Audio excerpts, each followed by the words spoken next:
Bismillahirrahmanirrahim. Assalamualaikum warahmatullahi wabarakatuh. Alhamdulillahirabbil alamin. Assalatu wassalamu ala asrofi anbiya'i wal mursalin wa ala alihi wa ashabihi ajmain wa ba'd. Usikum wa iyaya bittaqwallah faqad fazal muttaqun. Ikhwani fiddin rahimakumullah.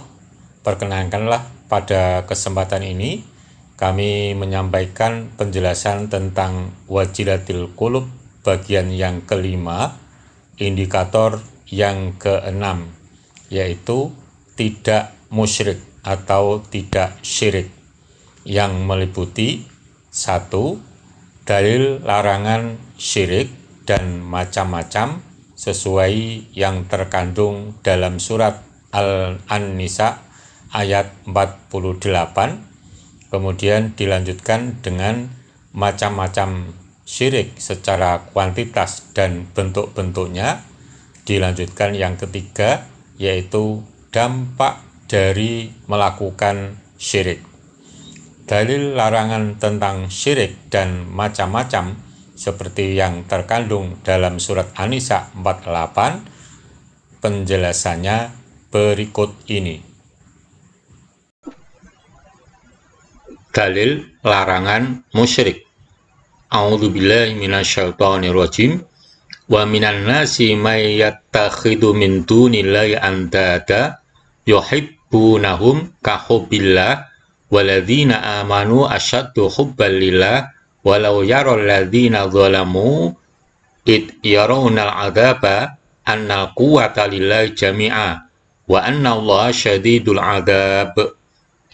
Dan di antara manusia ada orang-orang yang menyembah tandingan selain Allah. Mereka mencintainya sebagaimana mereka mencintai Allah.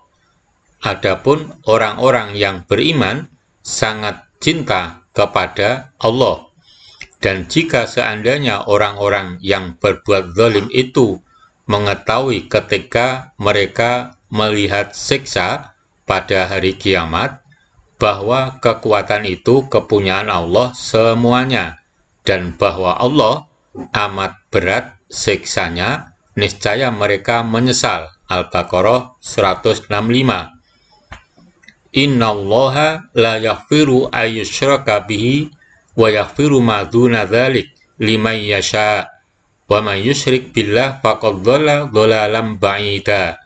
Sesungguhnya Allah tidak mengampuni dosa mempersekutukan sesuatu dengan Dia, dan Dia mengampuni dosa yang selain dari syirik itu bagi siapa yang dikehendakinya. Barang siapa yang mempersekutukan sesuatu dengan Allah, maka sesungguhnya ia telah tersesat sejauh-jauhnya. An-Nisa 116.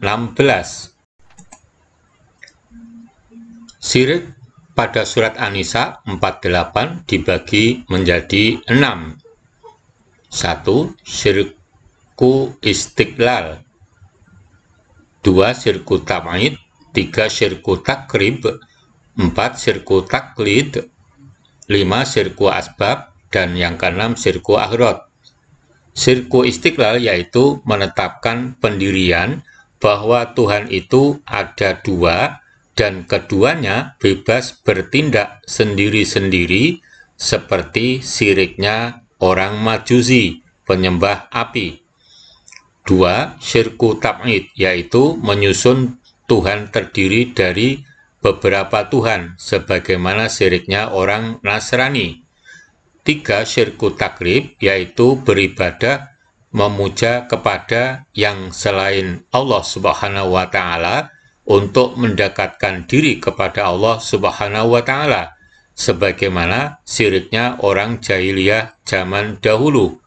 4. Syirku taklid, yaitu memuja beribadah kepada yang selain Allah Subhanahu wa Ta'ala karena taklid, ikut-ikutan kepada orang lain.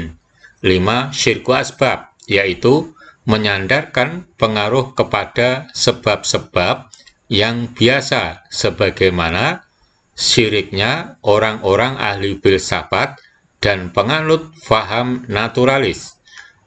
6. Syirku ahrod, yaitu beramal bukan karena Allah Subhanahu wa Ta'ala. Ikhwani fiddin rahimakumullah, demikian tadi penjelasan dalil tentang larangan syirik dan macam-macam syirik yang terkandung dalam surat An-Nisa ayat 48, yaitu syirik istiqlal, syirik tab'id, syirik takrib, syirik taklid, syirik asbab, dan syirik ahrod. Untuk selanjutnya, penjelasan tentang macam-macam syirik secara kuantitas dan bentuk-bentuk kemusyrikan yang masih dilakukan oleh sebagian umat Islam seperti berikut. Secara kuantitas syirik ada 3. 1. Syirik uluhiyah, yaitu menyekutukan Allah Subhanahu wa Ta'ala dalam arti meyakini adanya Tuhan lain selain Dia sebagaimana pencipta alam semesta. Syirik rububiyah, yaitu menyekutukan Allah Subhanahu wa Ta'ala dalam arti meyakini adanya Tuhan lain selain Dia sebagai pemelihara dan pengatur alam semesta.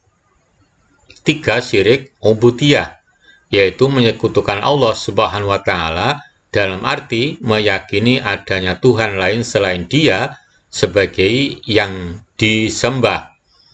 Dengan kata lain, seseorang menyembah Allah Subhanahu wa Ta'ala sekaligus menyembah Tuhan-Tuhan lain.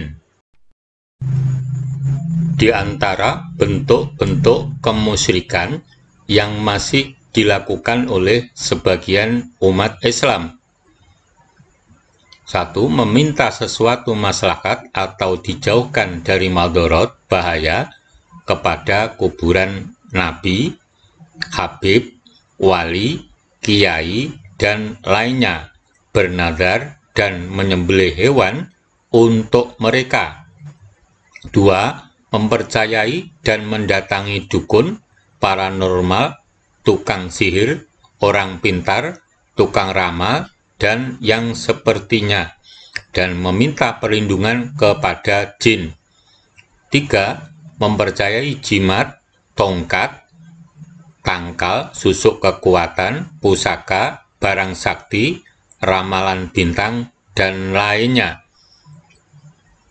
4. Mempercayai dan menggunakan jampi-jampi, pelet, guna-guna, dan lain-lain. Ikhwani fiddin rahimakumullah, demikian tadi penjelasan tentang macam-macam syirik secara kuantitas, yaitu uluhiyah, rububiyah, dan ubudiyah, serta bentuk-bentuk kemusyrikan yang masih dilakukan oleh sebagian umat Islam. Untuk selanjutnya, dampak dari melakukan kemusyrikan atau syirik, penjelasannya berikut ini. Dampak dari melakukan kemusyrikan. 1. Diharamkan masuk surga. Laqad kafaral ladzina qalu innallaha huwal masihu ibnu maryam wa qala al-masihu ya bani Israil ubudullaha rabbi wa rabbakum innahu may yusyrik billah faqad harramallahu alaihil jannah wa ma'wahun nar wa ma lidzalimina min ansor. Sesungguhnya telah kafirlah orang-orang yang berkata, sesungguhnya Allah adalah Al-Masih putra Maryam. Padahal Al-Masih sendiri berkata, hai Bani Israel, sembahlah Allah Tuhanku dan Tuhanmu. Sesungguhnya orang yang mempersekutukan sesuatu dengan Allah, maka pasti Allah mengharamkan kepadanya surga, dan tempatnya ialah neraka. Tidaklah ada bagi orang-orang zalim itu seorang penolong pun. Al-Maidah 72. 2. Dosanya tidak akan diampuni oleh Allah. Innallaha la yaghfiru ayyushraka bih wa yaghfiru ma duna dzalik liman yasha wa may yusyrik billah faqad iftara itsman 'azima. Sesungguhnya Allah tidak akan mengampuni dosa syirik, dan Dia mengampuni segala dosa yang selain dari syirik itu bagi siapa yang dikehendakinya. Barang siapa yang mempersekutukan Allah, maka sungguh ia telah berbuat dosa yang besar. An-Nisa 48. 3. Terhapusnya amal kebaikan. Walaqad uhiya ilaika wa ilal ladzina min qablik la in asyrakta la yahbatanna amaluk wa la takunanna minal khasyirin. Dan sesungguhnya telah diwahyukan kepadamu dan kepada nabi-nabi yang sebelummu, jika kamu mempersekutukan Tuhan, niscaya akan hapuslah amalmu, dan tentulah kamu termasuk orang-orang yang merugi. Az-Zumar 65. 4. Dinilai melakukan kezaliman yang besar. Wa id qala Luqmanu libnihi wa huwa ya'iduhu ya bunayya la tusyrik billah inna syirka la dzulmun 'adzim. Dan ingatlah ketika Luqman berkata kepada anaknya di waktu ia memberi pelajaran kepadanya, "Hai anakku, janganlah kamu mempersekutukan Allah. Sesungguhnya mempersekutukan Allah adalah benar-benar kezaliman yang besar." Luqman 13. 5. Melakukan kesesatan yang amat besar. Innallaha la yaghfiru ayyushraka bihi wa yaghfiru ma duna dzalik liman yasha wa man yusyrik billah faqad dhalla dhalalan ba'ida. Sesungguhnya Allah tidak mengampuni dosa mempersekutukan sesuatu dengan Dia, dan Dia mengampuni dosa yang selain dari syirik itu bagi siapa yang dikehendakinya.